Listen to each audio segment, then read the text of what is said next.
bolsa. Bueno, ingeniero, muy buenas tardes.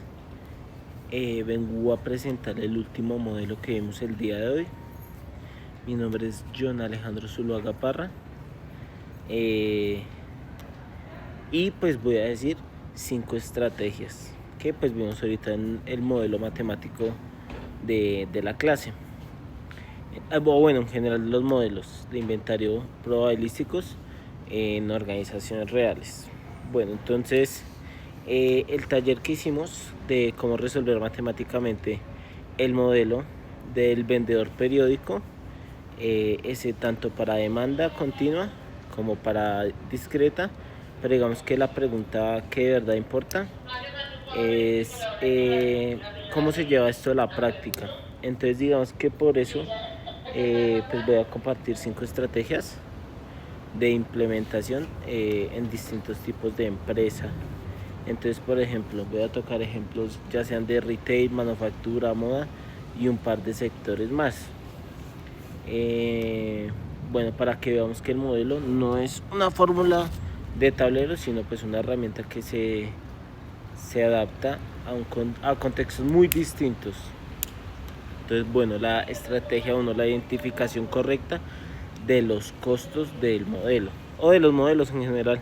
Entonces digamos que la primera estrategia quizás siento que es la más importante, que es hacer un levantamiento riguroso de los 3 costos claves, que sería el costo de mantenimiento CM, el costo de penalización CP y el costo variable de producción CB, o el de compra, que es CB.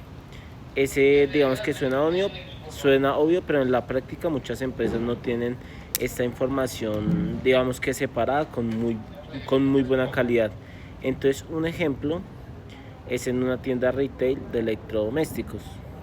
Entonces, podemos ver que el costo de mantenimiento es solo el espacio en bodega, sino que incluye también seguros, deterioro tecnológico, deterioro del producto y el costo de oportunidad del capital inmovilizado. Entonces digamos que si la empresa no separa bien todos estos componentes, el valor de CM que se usa en el modelo queda subestimado y por lo tanto pues eso va a hacer que el inventario óptimo y que se calcule no sea pues confiable. Entonces digamos que aquí esta estrategia es trabajar de la mano con el área financiera y el área contable de la empresa antes de poder correr cualquier modelo para asegurar, digamos que para asegurarte que esos 3 costos representen la realidad del negocio y no solo una aproximación rápida por salir del paso. La segunda estrategia es la caracterización adecuada de la distribución de la demanda.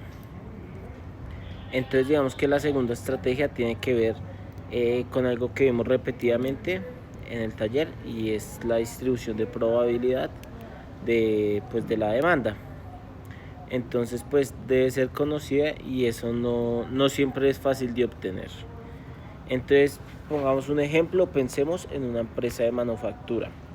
Esta digamos que produce piezas para una línea de ensamblaje bajo pedido.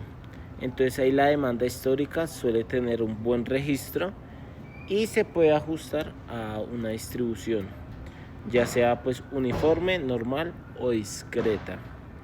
Esto pues según los datos, pero en una empresa que vende un producto digamos que sea de temporada, entonces pues ahí pensemos en una marca de moda que saca su colección de invierno.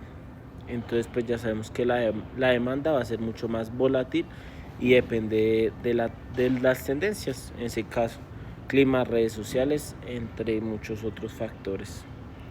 Entonces digamos que la estrategia concreta es, antes de asumir una distribución uniforme como la que usamos en los ejercicios del taller, hay que validar con datos históricos si esa demanda es real, realmente esta se comporta así o de pronto se ajusta mejor a otra distribución, ya sea discreta o continua, y pues ahí sí aplicar el modelo con un supuesto, digamos que si se ejecuta con otra distribución lleva un óptimo que no nos sirve.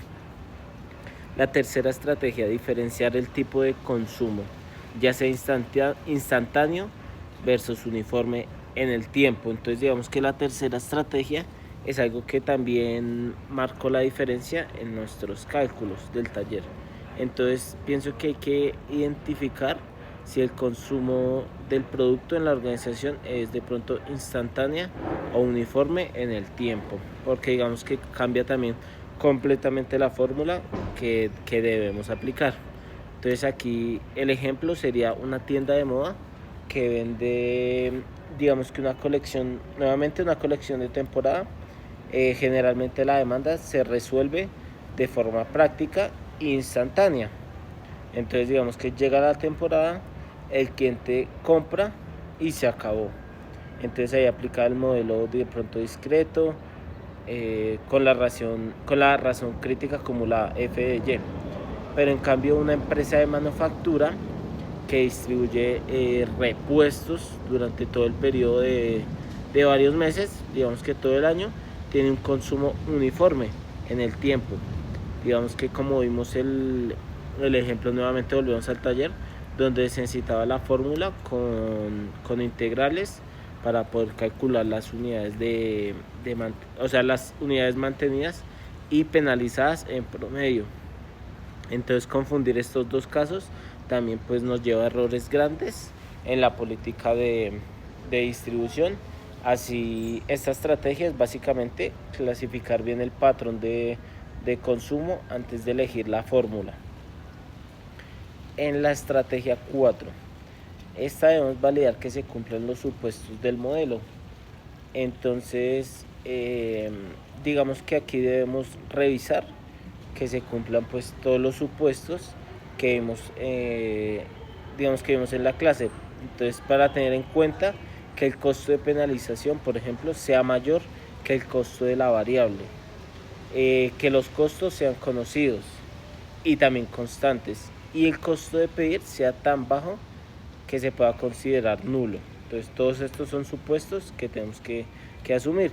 Digamos que el último en clave en sectores de retail, donde muchas veces sí existe un costo de pedido importante, ya sea por ejemplo costos logísticos, costos de transporte, internacionalización. Si ese costo no es despreciable, el modelo del vendedor de periódicos, digamos que vimos en el taller, deja de ser más adecuado. Y pues la empresa en ese caso tendrá que considerar otro tipo de modelo de inventario, digamos como uno de punto de reorden, por ejemplo. Entonces digamos que la estrategia es hacer ese chequeo de supuestos como primer filtro antes de intervenir, de invertir tiempo en calcular el óptimo, y también pues para asegurar que el modelo estocástico que aprendimos realmente aplica en ese caso y en ese negocio. La estrategia 5. Esta pienso que es la revisión de periodicidad y ajuste del modelo con unos datos que estén actualizados. Entonces digamos que esta estrategia es algo que tiene que ver de pronto con la implementación a largo plazo. Entonces el modelo no se calcula una sola vez y ya, sino que los costos van cambiando, la demanda también va cambiando y las distribuciones de probabilidad, por ende, también pueden desplazarse con el tiempo. Entonces digamos que en una empresa de manufactura, por ejemplo, los costos de materia prima pueden subir por la inflación o por temas de cadena de suministros. Entonces eso cambia directamente, digamos, la razón crítica del CP menos el CB sobre el CPM más el CM que vimos en cada uno de los ejercicios.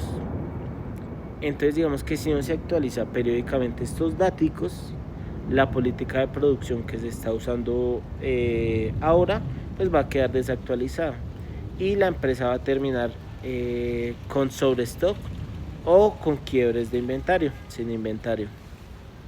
Entonces digamos que la estrategia es establecer una frecuencia de revisión, ya sea trimestral, semestral, mensual, dependiendo del sector donde se vuelvan donde el sector y se vuelven a correr los cálculos con los datos más recientes de demanda y de costos. Igual que digamos que se hicieron con las tablas de ensayo y el error. Pero ahora pues con los datos reales y actualizados de la empresa. Estos pues serían como las 5 estrategias que se pueden implementar. Entonces serían identificar bien los costos, caracterizar correctamente la demanda, diferenciar el tipo de consumo y validar los supuestos del modelo. Y también pues mantener una revisión periódica. Entonces estas son como las 5 herramientas principales que yo diría que se pueden aplicar las organizaciones. Y pues digamos que los modelos salgan lo más correcto posible y aterrizado a la realidad, que realmente pues nos vayan a servir para los negocios y pues que realmente nosotros como ingenieros no cometamos errores, porque muchas veces nosotros somos los que corremos estos modelos.